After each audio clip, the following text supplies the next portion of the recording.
Confession की कीमत का अंत वाकई आपको थका हुआ और परेशान कर देता है, क्योंकि हमेशा वही लोग नुकसान उठाते हैं जो बेहतर के हकदार होते हैं। जो इस शो में मोयून को एक साइकोपैथ के तौर पर दिखाया गया है, जो एक जोड़े को उसके सामने दर्द से तड़पते देखती है क्योंकि उसने उनके जश्न के खाने में जहर मिला दिया था।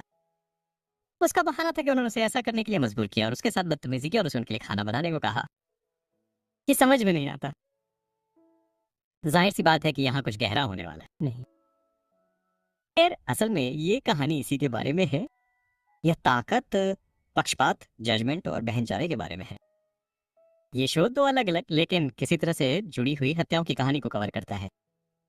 एक महिला के पति की मौत और इस जोड़े की मौत। कहानी असल में तब शुरू होती है जब मो यून कबूल करती है कि उसने यूनसू के पति कीट की हत्या की है, लेकिन जाहिर सी बात है कि वो बदले में कुछ चाहती है। मो यून क्या चाहती है, उसने जोड़े की हत्या क्यों की, और अभियोजक यूनसू को हत्यारा साबित करने पर क्यों अड़ा है। स्पॉइलर चेतावनी के साथ चलिए द प्राइस ऑफ कन्फेशन के अंत को समझते हैं। किरे को किसने मारा। शो में एक नकाबपोश व्यक्ति है जो पूरे शो में दिखाई देता है। हालांकि हमने सोचा था कि ये नकाबपोश व्यक्ति शो के अधिकांश भाग के लिए, लेकिन अंत में हमें एहसास हुआ कि ये कोई और था। वास्तव में 3 नकाबपोश व्यक्ति हैं। यून निश्चित रूप से उनमें से एक है, लेकिन केवल उसके अस्पताल से भागने के बाद। उससे पहले यूनसू को यकीन है कि उसने अपने पति के स्टूडियो से बाहर आते हुए जिस व्यक्ति को देखा था वो चो सुयोन नाम की एक महिला थी। ये एक ऐसा किरदार है जिसका खुलासा शो के आखिरी 2 एपिसोड में ही होता है। अब हमने सोचा था कि किरे का यून की बहन के वीडियो से कुछ लेना देना हो सकता है, लेकिन ऐसा लगता है कि यून ने वास्तव में दिखावा किया कि उसने उसे मार डाला। ये वास्तव में एक झूठा कबूलनामा था। लेकिन दूसरी ओर प्रोफेसर और वकील यंग का वास्तव में कीड़े से उतना गहरा संबंध था जितना हम मानते हैं। पता चला कि उसने और उसकी पत्नी सुयान ने होंगो एजुकेशनल फाउंडेशन की एक प्रदर्शनी में एक खूबसूरत पेंटिंग दान की थी। लेकिन जब कीड़े से इस पेंटिंग के बारे में पूछा गया तो उसने कहा कि ये कलाकार के एक प्रशिक्षु से चुराई गई थी। प्रोफेसर होने के नाते यंग इस अपमानजनक अपमान को बर्दाश्त नहीं कर सके।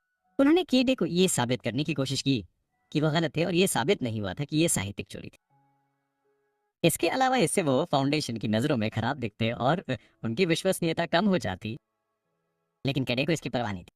जब उनसे सवाल पूछा गया तो उन्होंने बस ईमानदार रहे। इसलिए जब यंग ने उन्हें परेशान करना शुरू किया तो केडे ने उनके कॉल को नजरअंदाज कर दिया और उन्हें दूर रहने के लिए कहा।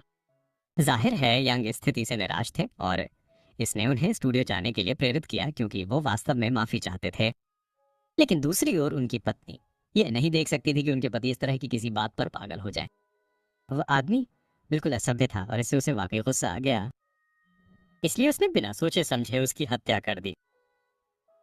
सच कहूं तो केडे की हत्या से इस जोड़े को कुछ भी हासिल नहीं हुआ। ये सिर्फ एक हिंसक और मानसिक रूप से मार करने वाला कृत्य था। सू यान को अपने किए पर कोई पछतावा नहीं है। वो न सिर्फ उस डरावनी रात को यूसुफ पर सिर झुकाकर मुस्कुराती है, बल्कि ये अभियोजक सामने भी मुस्कुराती है, जिससे उसे एहसास होता है कि उसने यूनू पर हर बात का दोष मटने की कितनी बड़ी गलती की है। केडे की मौत एक दुर्भाग्यपूर्ण घटना थी जिसने कई लोगों की जिंदगी बर्बाद कर दी। दूसरी ओर यून इस जोड़े को सिर्फ इसलिए मार डाला क्योंकि उन्होंने अपने बेटे के अपराधों को छुपाया था, जिसके कारण उसकी बहन और पिता ने आत्महत्या कर ली थी।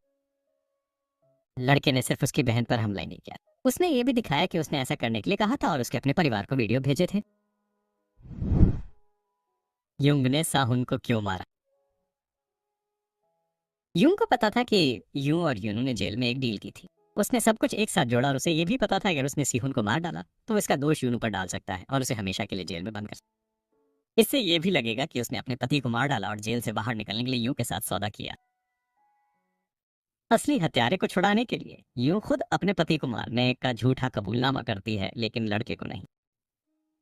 अंत तक जुंगन की योजना ये दिखाने की होती है कि उसने दोनों पुरुषों को मार डाला, लेकिन वो ये नहीं जानता कि यूं और यूं सू के बीच एक सच्चा बंधन है और यूं सू वास्तव में एक अच्छा इंसान है। वो किसी में भी बुराई नहीं देखती है और इसलिए वो यूं को एक सगी बहन की तरह पसंद करती है। यूं सू के लिए यूं की जान मायने रखती है, इसलिए वह उसे गलत कारणों से जेल में नहीं देखना चाहती।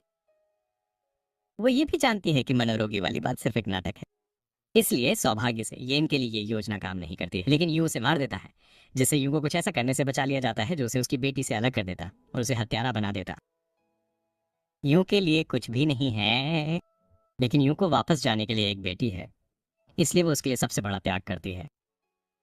और ये वाकई बहुत दुखद है क्योंकि यून की मौत उसके पति की मौत के समान है। और यून यून सू की गोद में उसी तरह लेटी है जैसे कीड़े लेटी थी।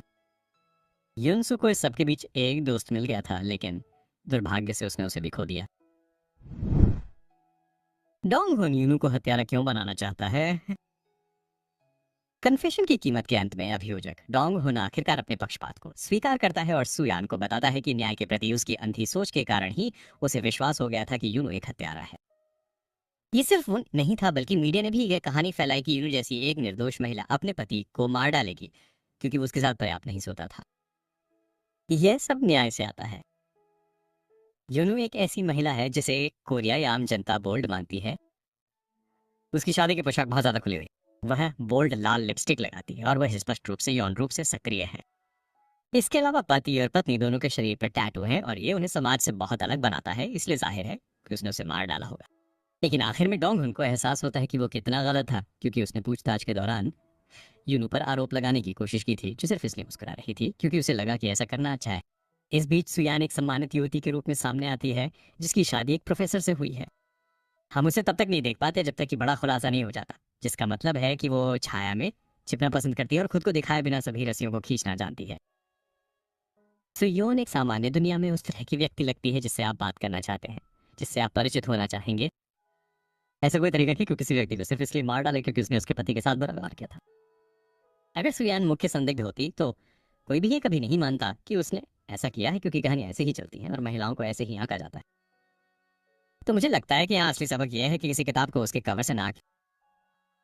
सौभाग्य से डोंग हुन एक बुरा अभियोजक नहीं है, न ही वो भ्रष्ट है, वो बस अंधा है।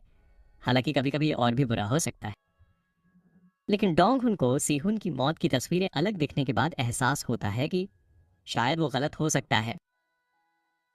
वो शुरू में इसे छिपाने की कोशिश करता है क्योंकि उसे अपनी गलतियों पर शर्मिंदगी महसूस होती है, लेकिन बाद में वो तस्वीर डिलीट करके अपनी गलती स्वीकार करता है और यूसू का पक्ष सुनने को तैयार हो जाता है। घड़ियां क्या दर्शाती हैं? कन्फेशन की कीमत के अंत में यूसू अपनी बेटी सूप को थाईलैंड में उस जगह ले जाती है जहां यूं काम करती थी। हम ये भी जानते हैं कि उसका नाम वास्तव में मोयू नहीं कांग सोहाई है और उसे थाईलैंड में दूसरा नाम मिला है। मोमो नाम की एक महिला थी जो सोहाई की अच्छी दोस्त बन गई थी। वो हमेशा उसके साथ रहती थी क्योंकि सोहाई ने उसकी जान बचाई थी। लेकिन जब मोमो बहुत बीमार हो गई तो उसने सोहाई से एक ही विनती की, और वो थी कि वो उसे मार दे ताकि उसे तकलीफ न हो। बदले में मोमो यानी मो यूं सोहाई को अपनी पहचान दे देती है ताकि उसका बदला लिया जा सके। उसने कहा कि वो उसके लिए कुछ नहीं कर सकती, लेकिन अगर इससे सोहाई को मदद मिलती है तो वो खुशी खुशी उसे अपना नाम देगी। अंत में हत्या के प्रयास के लिए जेल में अपनी 2 साल की सजा काटने के बाद यूनू अपनी बेटी को थाईलैंड ले जाती है जहाँ सोहाई रहती थी और अपना सबसे अच्छा जीवन जीती थी, और गुलाबी घड़ी वहीं छोड़ जाती है। ये घड़ी मोमो की थी और अब ये अपनी सही जगह पर वापस आ गई है। दूसरी ओर डोंग हुन सू यान से पूछता है कि वो अब अपनी घड़ी क्यों नहीं पहनती है, और वो बताती है कि उसके पति और उसने एक दूसरे को घड़ी तब खरीदी थी जब वो प्रोफेसर बन गया था। अब वो उसके साथ राख हो गई है। ये घड़ी इस बात का सबूत होती कि वास्तव में सुई आन ने कीड़े को मारा था, उसके पति ने नहीं। इसके अलावा स्लैब पर उसके फिंगरप्रिंट वैसे भी हैं, लेकिन शो के अंत में हमें ये नहीं बताया गया है कि उसे गिरफ्तार किया या नहीं। वास्तव में वो तर्क देती है कि इस तरह से युनसू भी एक संदिग्ध था, जिससे ऐसा लगता है कि वो निर्दोष है। लेकिन हम बस यही उम्मीद कर सकते हैं कि सबूत उसके खिलाफ काम करें और उसे कीड की हत्या और सीहुन की हत्या में सहयोगी के तौर पर गिरफ्तार किया जाए। सहयोगी के तौर पर अगर उसे छोड़ दिया जाता है तो हमेशा एक मौका है कि वो यानसू के पीछे पड़े। लेकिन मुझे लगता है कि जेल की सजा काटने और थाईलैंड जाके केडे और यून की मौत का मामला सुलझाने के बाद आखिरकार यूनू को सुखद अंत मिलेगा। इस बीच सीहुन के दादाजी ने भी आखिरकार स्वीकार किया कि अगर उनके पोते ने अपनी गलती मान ली होती तो ये सब कभी नहीं होता और वो कभी निर्दोष नहीं था। और ये याद दिलाता है कि नाबालिगों को भी उनके अपराध के स्तर के आधार पर सजा मिलनी चाहिए। एक तरह के उपसंहार में यह खुलासा किया गया है कि कीड़े और यून सू की शादी के समय यून और उसकी बहन मौजूद थे। यून ने उसका चेहरा देखा था और अपनी बहन के साथ जाने से पहले उसे सुंदर कहा था। शायद उनका मिलना तय था।